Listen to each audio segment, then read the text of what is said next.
Hi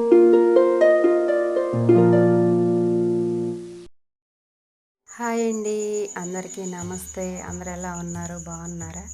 మేమైతే చాలా బాగున్నామండి. సంక్రాంతి అంటేనే మనకి ఫస్ట్ ముగ్గులే గుర్తొస్తాయి. మరి ఆ ముగ్గులు వేయకపోతే ఎలా చెప్పండి?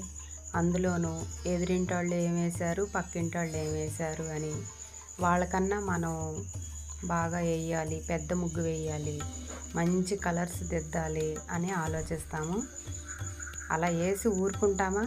మళ్ళీ మా వీధంతా వెళ్ళి ఎవరెలా వేశారు అనేది చూసి వస్తాము.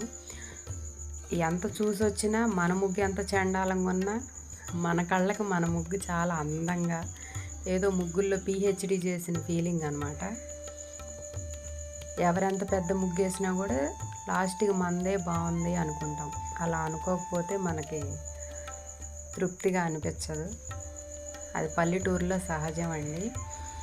నేనైతే ఏం డిజైన్ వేయలేదండి. ముగ్గులు, చుక్కల ముగ్గులు ఏం వేయలేదు. ఇట్లా సింపుల్గా ఏదో నాకు వచ్చినట్టు వేసాను. వాటికే కలర్స్ దిద్దాం. ఇది వేసేటప్పటికే మాకు నైట్ 11:30, 12 అట్లా అయ్యింది. సంక్రాంతి అంటే మనకి ఎంత ఓపిక లేకపోయినా కూడా ముగ్గులు వేయటానికి మాత్రం ఓపిక తెచ్చుకొని మరి 12 అయినా, 1 అయినా, 2 అయినా ముగ్గులు వేసే పడుకుంటాము. అప్పుడే మనకి పండగ చేసుకున్న ఫీలింగ్ వచ్చింది. ఇదండి నా ముగ్గు ఫైనల్ లుక్. ఎలా ఉందో చిన్న కామెంట్ చేయండి, ఓకేనా?